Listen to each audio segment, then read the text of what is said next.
복잡하게 돌아가는 정치판 그 판을 한눈에 읽어드리는 시간이죠. 윤태곤의 판의제와 전략그룹 더모아의 윤태곤 실장 어서 오십시오. 네, 안녕하세요. 오징어는 되는데 왜 초장 찍은 회는 안 되나? 개인적으로는 어느 쪽이세요? 된다 안 된다? 저는 초장이 좀 더 그렇지 않나 싶어요. 그렇지 않아요. 아니, 그러니까 전 우리 사회에서 이게 관행이 있고 예. 법규가 있는 거잖아요. 그렇죠. 법규는 이제 이거 하면 안 돼인 예. 거고, 관행이라는 건 통념적으로 예. 우리가 뭐 이렇게 허용되는 여기까지는 거. 그렇잖아라고 하는데 점점 사회가 정치건 사회건 간에 왜 안 돼? 왜 안 돼? 법에 있어? 법에 있어? 뭐 이런 식으로 가는 것 같아서 별로 좋지는 않은 것 같아요. 가처분 해봐 막 이렇게. 그렇죠. 예. 그러니까 그런데요. 하여튼 여러분 의견 주세요. 웃자고 한번 던져본 질문이고 우선 드론 얘기로 시작하겠습니다. 북한에서 날아온 드론 때문에 우리 상공이, 우리 하늘이 이틀 연속 발칵 뒤집혔습니다. 근데 이게 희한한 게 또 현 정권 대 전 정권 대립으로 이게 흘러요. 국민들 보기에는 좀 짜증나요. 그렇죠. 국방 안보 이슈마저 현 정권 탓, 전 정권 탓, 서로 남 탓하나? 어떻게 보세요? 좋지 않죠. 좋지 않은데 뭐 당연하게 또 이렇게 되고, 이제 여권은 포문을 열고 야권도 아니 지난번엔 안 그랬는데 왜 이러냐라고 하는데 뭐 그런 갑론을박이 이어질 것 같고, 크게 봐서는 이런 이슈가 터지면은 두 가지 흐름이 교차하게 될 겁니다. 어떤 겁니까? 자, 왜 못 막았어? 뭐 격추시켜야지. 뭐 제대로 왜 못했어?라는 흐름이 있는 거고, 두 번째는 북한이 또 이런다. 계속 이런다. 우리도 강경하게 맞서야 되고, 또 지금 못한 건 못하지만은 뭔가를 보여줘야 된다라는 보수화, 강경화의 흐름. 그러니까 현 정부에 대해서 책임을 묻는 흐름과 보수화, 강경화의 흐름이 교차하는 거죠. 아, 그렇게 따진다면 그렇죠. 우리가 뭐 정치판을 읽는 시간이니까 지지율적인 면에서 볼 때는 그러면 플러스 마이너스 그냥 상쇄예요? 그러니까 이게 어떤 흐름 쪽으로 힘이 실릴 것인지는 예. 봐야 되겠죠. 지금 그 두 개가 저는 좀 교차하는 상황이라고 봐요. 둘 다가. 그러다 보니까 서로 안 밀리려고 탓하고 뭐 이런 식으로 그렇죠. 예. 가는 거라고 보시는 거군요. 아무튼 아니 뭘 탐지만 해도 잘한 거라고 어제 군은 좀 자화자찬식으로 얘기하던데 시속 100km 이건 저속이거든요. 저속으로 비행하는 드론 5대 중에 한 대도 격추 못하고 뭐 어디로 갔는지도 모르고 이거는 국민들 보기에는 좀 속 탑니다. 그러니까 저도 뭐 안보 전문가는 아니지만 이제 저속이라서 뭐 더 어렵다라고 하는 것도 있고, 이제 이런 느낌이 조금 있어요. 북한이, 제가 군사 전문가가 아니라는 걸 전제하고 드리는 말씀인데 양방향에서의 비대칭 전략을 쓰는 거 아니냐. 뭐냐면 극과 극이에요. 핵. 그리고 이런 되게 초보적이고 저속한 드론. 예. 이거 우리는 재래식 무기하고 강한 무기들 많이 사가지고 하는 건 이제 중상위권부터 이렇게 여기를 채우고 있는 건데 북한은 맨 위하고 맨 아래로 들어온다는 거죠. 그러니까 우리 대응이 쉽지 않아지는 측면. 자, 요거 잘 좀 대책들 세워야 됩니다. 여기 뭐 작은 폭탄 하나라도 실려 있으면 어땠을까? 아찔해지는 겁니다. 대응책 마련해야겠고, 윤태곤의 판 현안 먼저 좀 다뤄봤고요. 오늘 판은 현재 진행형인 정치권의 이슈들의 숨은 1인치를 찾아가 보는 식으로 제가 이렇게 좀 진행해 보려고 해요. 무슨 말이냐면 뭐 이미 다 알고 있는 사안이지만 숨어 있는 1인치, 거기에 Y라는 물음표를 한번 던져보겠습니다. 우선 밤사이에 단행된 사면, 다 아는 뉴스예요. 다 아는 뉴스인데 왜라는 의문이 붙는 부분은 뭐냐면 김경수 전 지사 생각해보면은 사면 어차피 시켜주는데 복권까지 갈 수도 있었던 거 아니냐? 왜냐하면 뚜껑 열고 보니까 원세훈 전 국정원장도 댓글 조작 사건인데 사면 복권이 됐어요. 그렇다면은 굳이 여론 조작이었기 때문에 복권 안 된다? 요 이야기는 조금 앞뒤가 맞지 않는 것 같은데 왜 굳이 복권을 시켜주지 않았을까? 이 부분. 그 부분은 지난번에도 말씀드렸지만은 뭐 원세훈 전 원장도 있지만 여기는 이제 전 정부가 집권할 때 그 말하자면 캠프의 핵심 인물로서 직접 이렇게 했다, 선거에 했다, 뭐 그런 논리가 있는 것 같아요.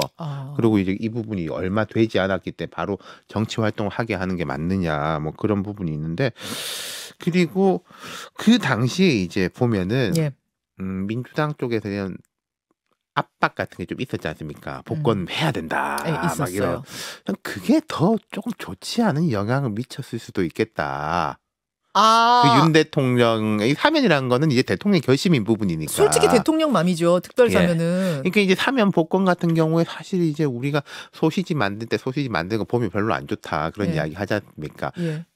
뒤에서 협의 같은 게 물밑 협의 같은 게 이제 많이 있거든요. 그러니까 뭐 정무수석이라든지 과거에 보면 민정수석 같은 사람이 이제 야당 쪽으로부터 네. 리스트 좀 받아요. 줘보시오. 뭐 해가지고 이렇게 하기도 하고 하는데 늘 그랬다 하더라고요. 네, 지금 보면 현 정부에도 그런 게 많이 깨져 있는 것 같고 누구 책임인지는 잘 모르겠지만은 그런 상황에서 그런 압박이랄까 요구가 공개적으로 된 것이 오히려 윤 대통령한테는 부정적으로 작용한 것 같다는 느낌도 들어요. 말하자면 자존심을 자극했다. 뭐 그런 밀려가지고 해주는 거냐 뭐 이런 식의. 그런 느낌도 좀 든다는 말씀. 김경수 전 지사 역할론에 대해서 앞서 뭐 여당 레이더 코너에 조수진 의원은 정치적인 역할 못할 거다. 뭐 이쪽으로 좀 보시더라고요. 그러니까 김경수 지사가 모르겠습니다. 이게 옥중에 있는 동안 옥중에 있으면 사람들이 이제 많이 이제 캐릭터 변화가 있다라고 하는데 그분의 원래 성정이라든지 스타일상 막 표면적으로 뭐 이재명 더 이상 안 되고 우리로 중심을 뭉쳐야 되고 그런 식이 되지는 않을 거예요. 스타일상. 예. 하지만 좀 상징적인 효과는 있을 수가 있겠죠. 뭐 마중물이라고 합니까? 흔히들 그런 이야기들을 하잖아요. 예. 좀 이른바 과거의 친노 친문 진영이 그렇게 다시 한번 좀 모일 수 있는 그런 마중물 역할은 할 수 있겠죠. 마중물로서의 역할 정도까지 보신다. 네. 아예 정치 안 할래. 뭐 이런 건 아니라고 보시나요? 그렇죠. 그러면은 뭐 복권을 요구한다든지 뭐 그런 게 있었겠습니까? 그리고 김경수 지사가 옥중에서도 마지막에 보면 이렇게 메시지를 냈지 않습니까? 냈어요. 필요 없다라고 하는 게 그런 게 다 사실은 정치적 이야기인 거죠. 정말로 정치에 학을 떼서 나 정치 다시 안 할래였으면은 나올 때 기자회견도 안 해요. 그렇죠. 그렇죠. 지금 기자회견 한 것만 봐도 정치 활동을 할 의사는 있는 것으로 보인다. 자, 두 번째로 갑니다. 국민의힘 전당대회 이 이슈도 뭐 계속 지금 흘러가고 있는 이슈인데 제가 주목한 1인치는 지난주에 이준석 전 대표가 고려대학교 강연 오랜만에 공개석상에 얼굴을 내밀고 기자들 질문도 받았어요. 강연 뒤에. 거기서 어떤 질문이 있었냐면 유승민 전 의원 출마하면 도울 겁니까? 이 질문을 받고는 단호하게 안 돕는다. 자, 요거는 이렇게 굳이 또 단호하게. 이준석 대표가 유승민 전 의원을 싫어해서가 아니라 그 전략적 판단이라고 생각해요. 제가 몇 달 전에 우리가 이 이야기 했었는데 1+1이 꼭 2가 되는 게 아니다. 잘 되면 3이 될 수도 있고 -1하고 -1을 더하면 -2가 될 수도 있다. 정치에서의 산수는 그러하다 하셨죠. 그렇죠. 아까 이제 조수진 의원이 앞에 말씀하신 거 들었는데 뭐 그럴 바에 차라리 나가라 뭐 이런 식까지 좀 이야기가 있었지 않습니까? 아까 너무 세게 얘기해서 깜짝 놀랐어요. 그러니까 그런 생각을 하는 분들이 꽤 있다라고 가정을 했을 때 그런 미움을 받는 사람 둘이 뭉쳐지면은 그 부정적 시너지 효과가 더 클 수도 있는 거 아니겠어요? 기왕 정해진 게 당신 100%인데 거기서 유승민 플러스 이준석 그 1+1이 2가 되지 않을 수 있다는 걸 이미 알고 있다. 그러니까 저는 지금 현재 뭐 김기현, 유승민 이런 분들이 이제 전당대 프레임에서 보면 극과 극이지 않습니까? 이분들이 만약에 실제 출마를 해서 본선이 들어간다면은 지금하고는 이게 스탠스가 약간 달라질 수도 있을 거라고 생각해요. 그런 것까지 감안했을 때 만약에 유승민 대표가 지금 만약에 유승민 의원이 이준석 대표 지금 현재 손을 잡고 있다면 그건 오히려 안 나가는 걸 방증하는 것일 수도 있다. 그렇게도 생각을 해요. 아까 조수진 의원은 유승민 전 의원 출마 결국은 안 할 거다. 뭐 지금 출마 포기 선언하지는 않지만 끝판에 안 할 것 같다라는 것을 굉장히 좀 확신하면서 말씀하셨는데. 확신은 모르겠는데 지난주입니까 제가 이제 그 입 말고 발을 보면은 안 할 가능성이 꽤 보인다 그런 말씀을 드렸죠. 그거가 그렇게 변해 있는 것 같진 않아요. 그 이후로도 이제 유승민 의원의 활동이. 윤태곤 실장님이 그 말씀하신 다음에 이제 유승민 의원 지지하시는 분들 사이에서는 와 그게 무슨 말이냐 말도 안 된다 그 평론 틀렸을 거다 이런 얘기도 많았거든요. 그렇죠. 그건 뭐 틀릴 수도 있고 맞을 수도 있는 거죠. 지금까지 보기에는 그러하다. 내일 유승민 전 의원 출연합니다. 뉴스쇼 출연해서 제가 당사자한테 한번 직접 질문을 드려보도록 하고요. 김장연대, 김기현, 장제원. 이 두 분은 지난주까지만 해도 데이트 차원이었는데 엊그젠가요? 김기현 의원이 김장 다 담궜다. 김장 다 담궜다 그러시더라고요. 김장연대 이제는 완전히 두 분 사귀는 걸로 확정된 겁니까? 뭐 모르죠. 근데 이것도 그렇다면은 그러한가 보다 하는 건데 지금 그러니까 자꾸 국민의힘의 전당대회라는 게 예. 이렇지 않습니까? 대통령하고 좀 가깝다는 느낌도 줘야 되고 또 경쟁력, 여기서 경쟁력이라는 건 결국 총선에 대한 경쟁력이겠죠. 당에 대한 지지율 올린 것도 보여줘야 되고 두 가지 다를 보여주는데 뭐 어떤 사람은 나는 좀 경쟁력 쪽에 강점이 있다. 뭐 유승민, 안철수 이런 분들 그리고 김기현 의원 같은 경우에는 사실상 밖으로 보이는 것은 난 대통령 가까운 쪽에 경쟁력이 있다 이런 걸 보이고 있는 거잖아요. 그러니까 아마 김기현 의원은 그 생각인 것 같아요. 제가 이렇게 짐작을 해보면은 네. 처음에는 초반에는 나의 본질적 경쟁력, 대통령 가깝다는 걸 명확하게 보여준 다음에 말하자면은 이 내부에서의 집토끼를 다진 다음에 그냥 확장 쪽으로 가겠다. 뭐 그런 식의 전략이 아닌가 싶어요. 예. 근데 그게 이제 뭐 마음처럼 잘 되면은 네. 좋은 일이고 네. 근데 이 앞에 걸 너무 강조하다 보면은 네. 뒤에 게 훼손될 수가 있단 말인 거죠. 대통령 시키는 대로 하고 하는 당대표가 돼가지고 본질적 경쟁력을 보여주겠어? 당원들 입장에서는 아니 대통령 싸우라는 게 아니라 잘 지내지만은 또 할 말은 하고 선거는 이끌고 해야 되는데 그게 되겠어라는 의문도 같이 커질 수가 있는 거죠. 잘 조절해야 된다라는 조언이시군요. 네. 김장 다 담근 건 맞습니까? 그 김장을 그건 두 분이서 담그는 건데 그건 뭐 담그든지 말든지. 아니 근데 본인이 담갔다고 말씀하시는 거 보면은 장제원 의원도 뭐 오케이 한 거잖아요. 그러니까 장제원 의원의 지지를 이끌어냈다. 그건 뭐 축하드립니다. 그러겠는데 그게 끝은 아니라는 거죠. 오케이. 알겠습니다. 자, 그다음 숨어있는 일인지 관저 얘기인데요. 관저 정치. 네.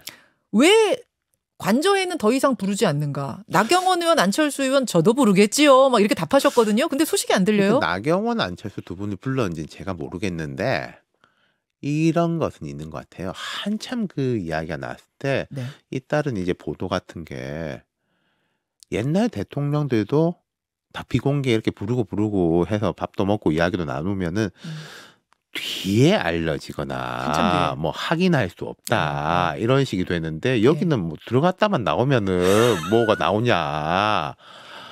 너무 그거를 이제 활용하는 거 아니냐라는 비판들이 많이 쏟아졌지 않습니까? 맞아요. 저는 거기 되게 공감하거든요. 네. 그럼 지금은 두 가지가 있겠죠. 사람을 안 부르든지 불렀을 때는 이거 나가면은 정말로 좋지 않다. 입단속. 나는 계속 사람들 만날 수가 없다라는 둘 중에 하나인 거겠죠. 아, 진짜로 안 불렀거나 아니면 지금도 계속 뭐 만나서 이야기하고 이른바 후보 면접도 보고 있는데 후보 입단속을 면접까지는 단단히 모르겠지만 그러니까 얼마 전에 왜 뭐 그 4대 협의회장인가? 뭐 시도 협의회장 뭐 이렇게 시군 의장 협의회장 뭐 이렇게 불러가지고 이상민 장관하고 만찬했다면서요. 그것도 이제 비공식 만찬이었는데 그건 흘러나왔어요. 사실상 흘러내 보낸 거죠. 그걸 보면은 대통령 관저에서 만찬 같은 건 이어지고 있을 것 같아요. 또 연말 연시인데 안 하는 것도 이상하죠. 대통령 혼밥하는 건 전 좋지 않다고 보거든요. 이럴 때 누군가 불러가지고 이야기도 듣고 해야 되는데 저는 그래서 후자의 가능성, 안 만날 가능성보다는 이제는 입단속 가능성 쪽에 무게를 두신다. 자, 마지막 Y입니다. 오늘 노웅래 의원, 민주당 노웅래 의원에 대한 국회 표결이 있습니다. 체포동의안 표결이 있는데요. 지금 분위기가 부결로 가는 거 맞죠 일단? 민주당 내에서 이제 그러하다면은 부결이 되는 거죠. 그래서 제 Y는 아니 이상직 의원, 민주당 이상직 의원 같은 사람들 뭐 다 개인 비리 혐의였어요. 그냥 뒤도 안 돌아보고 가결이었는데 이번에 노웅래 의원도 역시 뭐 개인 부패와 관련된 문제임에도 불구하고 이렇게 부결 분위기로 가는 이유는 뭔가? 일단 이상직 의원은 뭐 규모라든지 죄질이라든지 그게 압도적으로 명확했기 때문에 뭐 누구랑 가깝냐 아니냐를 떠나가지고 그건 좀 다른 케이스라고 보고 결국 노웅래 의원 같은 경우에 이재명 대표하고 연결되는 거죠. 이재명 대표 지금 뭐 그것도 오늘입니까? 검찰에서 원래 오늘 소환장 네. 나오라고 소환장 보냈는데 오늘 못 나간다. 그러니까 오늘은 아니다. 근데 이제 곧 나간다. 뭐 네. 이러고 있지 않습니까? 그럼 그 다음에 이제 수순들이 있지 않습니까? 네. 네. 뭐 체포영장을 청구할지 안 할지는 제가 모르겠지만은 그럼 그걸 그 뒤를 위해서라도 지금부터 이제 방비를 단단하게 해야 된다 이런 것인데 근데 이게 여론은 사실 항상 이게 뭐 이재명 대표가 걸려있냐 안 걸려있냐 떠나가지고 네. 항상 이럴 때 여론은 좋지는 않아요. 그쵸. 사실 제가 뭐 노웅래 의원을 모르는 사이가 아니지만은 좋지 않기 때문에 그걸 이제 알 텐데 여론이 좋지 않음에도 불구하고 뭐 어쩔 수 없다 그런 판단을 내린 게 아닐까요? 그렇게 보시는군요. 네. 그렇게 보시군요. 자, 올해 마지막 윤태곤의 판입니다. 그래서 마지막 질문은 뭐 시간 별로 없지만 요거 좀 드릴게요. 내년 정치판, 2024년 정치판을 바라보면서 주목할 점 한 가지를 꼽아본다면? 대통령이 결국 이제 좀 안정이 되느냐 마느냐의 문제일 거예요. 자, 지금 대통령 지지율 요즘 좀 올랐지 않습니까? 살짝. 이게 제가 볼 때는 곧 1차 벽에 부딪힐 거예요. 지금 조금 잘못한 걸 덜 잘못하게 된 거, 잘한다기보다 잘못하는 거는 이제 덜 잘못하는 거, 좀 어쨌든 보수 진영을 이렇게 좀 중심을 잡는 건데, 그럼 그게 또 한계가 보이거든요. 그게 거의 이제 다다른 것 같아요. 저는 한 43, 4% 선이 그건데, 그걸 넘어서려면은 조금 더 확장적이고, 중도적이고, 쪽으로 가는데 그렇게 갈 수 있느냐 없느냐. 그게 결국은 국민의힘 전당대회하고도 연결될 것이고 민주당에서 지금 뭐 포스트 이재명 뭐 이런 이야기 나오는데 그런 부분하고도 결국 연동이 될 것이고 내년은 내후 2024년 총선을 준비하는 어떻게 보면은 조금 여야 모두 내실을 다져야 되는 시기예요. 그렇죠. 올해는 총선 대선이 그렇죠. 있어가지고 새 정부 출범하고 조금 정신 없고 내년 말고 그 다음 해는 또 총선 때문에 정신 없을 네. 건데 내년은 내실을 다져야 되는 해인데 예. 대통령이 좀 그 방향을 잡을 수 있느냐 없느냐 그게 제일 크죠. 여기까지 윤태곤의 판 수고하셨습니다. 네. 김현정의 뉴스쇼는 시청자 여러분의 참여를 기다립니다. 구독과 좋아요, 댓글 잊지 않으셨죠? 알림 설정을 해두시면 평일 아침 7시 20분 실시간 라이브도 참여하실 수 있습니다.